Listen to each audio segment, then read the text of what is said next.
नमस्कार, KP news 24/7 के Karnataka bulletin में आप सभी का स्वागत है। मैं हूं पूजा आपके साथ। आइए सबसे पहले देखते हैं मुख्य समाचार। बेंगलुरु विश्वविद्यालय परिसर में 200 करोड़ की लागत से अंबेडकर थीम पार्क स्थापित करने का लिया गया निर्णय। मुख्यमंत्री सिद्धरामैया के नेतृत्व में बैठक हुई। अमित शाह ने भ्रष्ट कांग्रेस सरकार के खिलाफ बड़ी लड़ाई का दिया है सुझाव, बोले भाजपा के कर्नाटक प्रदेश अध्यक्ष BY विजेंद्र। आवास परियोजनाओं में 15% आरक्षण, मंत्री जमीर अहमद ने कहा, हमने केंद्र के मॉडल का पालन किया है। राज्य सरकार अधिकारियों को हिरासत में रखकर नफरत की राजनीति कर रही है, HD कुमारस्वामी ने लगाया आरोप। पहली बार भारत विजय के कप टेनिस प्ले ऑफ मैचों की करेगा मेजबानी, बेंगलुरु में होंगे मैच।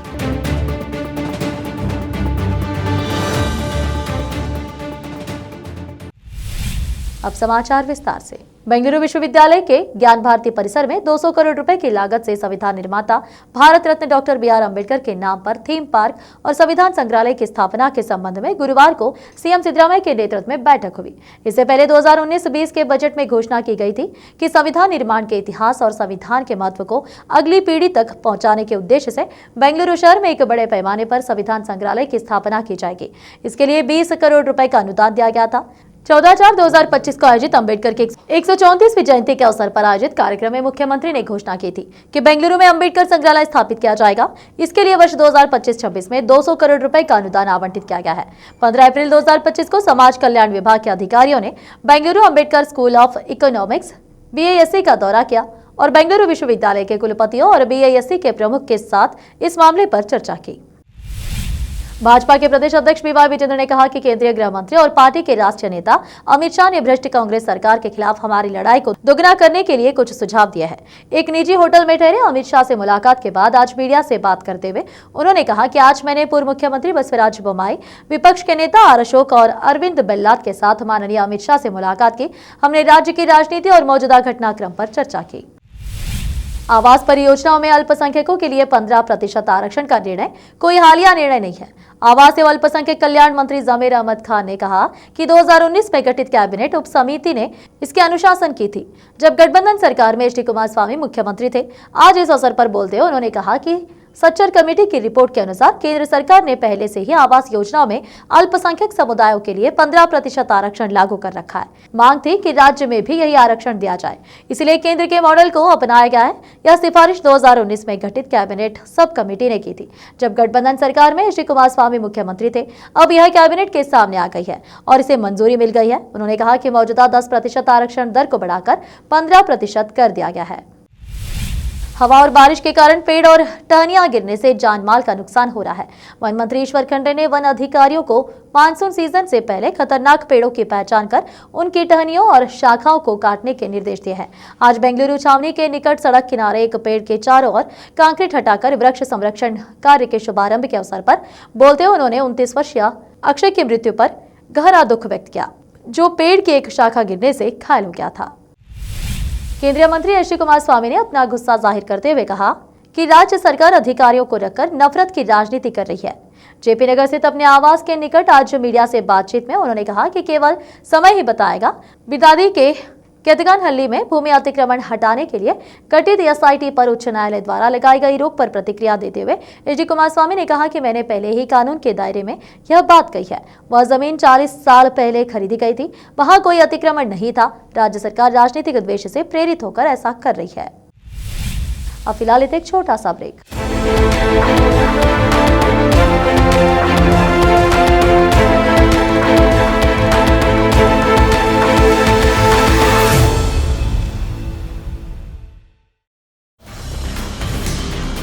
हिंदुस्तान के हर कोने में हम हैं मौजूद। 24 घंटे हालात पर गहरी नजर, खबरों से जुड़े चुपते सवालात और आपको दिखाता है धार्मिक, सामाजिक, राजनीतिक,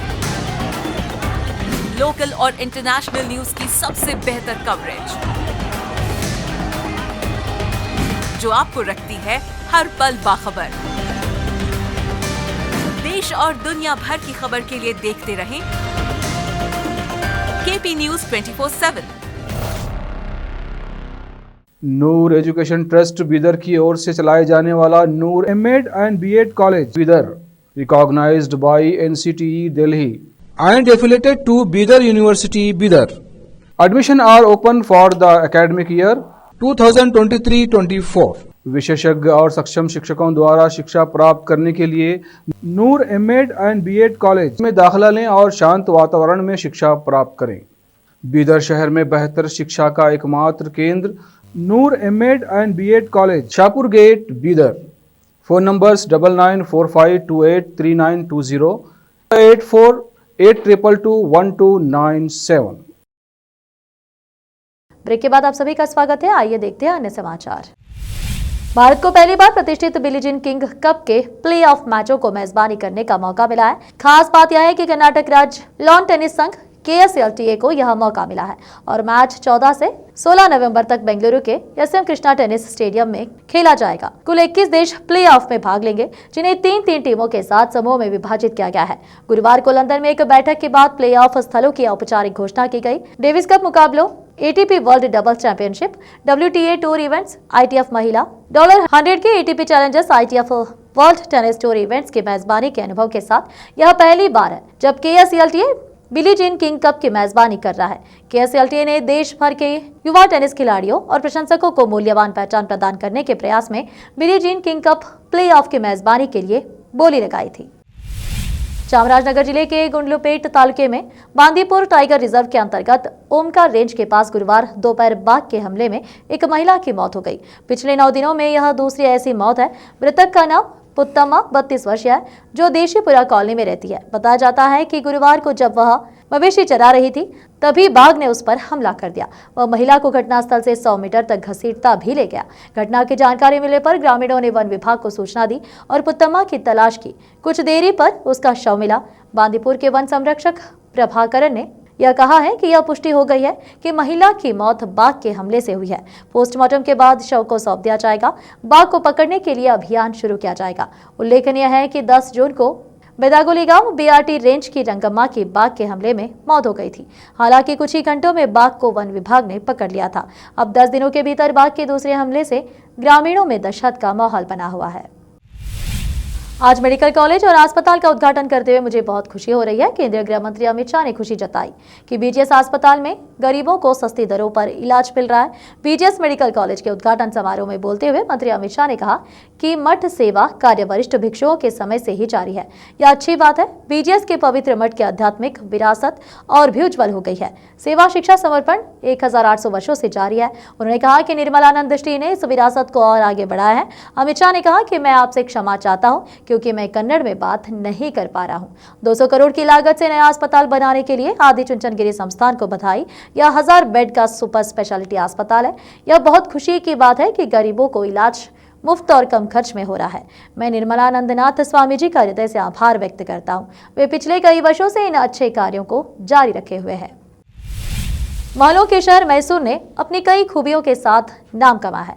अब गणपति सच्चिदानंद आश्रम ने बोनसाई वृक्ष संग्रह में विश्व रिकॉर्ड बनाया है। जी हां, मैसूर के अवधूत दत्तपीठ ने पहले ही कई खूबियों के साथ गिनीज वर्ल्ड रिकॉर्ड बनाया है।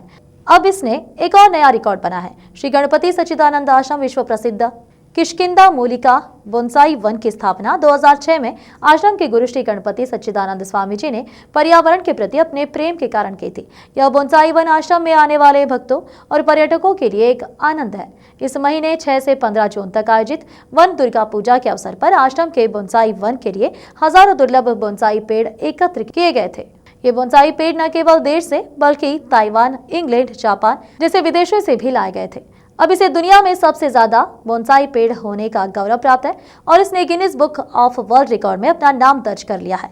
अब गणपति सच्चिदानंद आश्रम में कुल 10,836 बोनसाई पेड़ है। पुणे में 3,333 बोनसाई पेड़ है। अवधूत दत्तपीठ ने वहां का रिकॉर्ड तोड़ दिया है। गिनीज वर्ल्ड रिकॉर्ड्स के प्रतिनिधि ऋषिनाथ ने श्री गणपति सच्चिदानंद आश्रम के नाड़ा मंडप में श्री स्वामी जी को विश्व रिकॉर्ड प्रमाण पत्र प्रदान किया। आखिर में फिर एक बार देखते हैं मुख्य समाचार।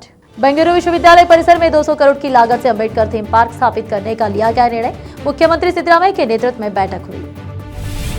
अमित शाह ने भ्रष्ट कांग्रेस सरकार के खिलाफ बड़ी लड़ाई का दिया है सुझाव, बोले भाजपा के कर्नाटक प्रदेश अध्यक्ष PY विजेंद्र।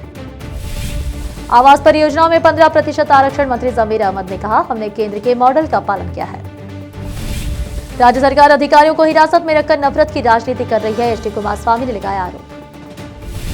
पहली बार भारत बीजे के कप टेनिस प्ले ऑफ मैचों की करेगा मेजबानी, बेंगलुरु में होंगे मैच।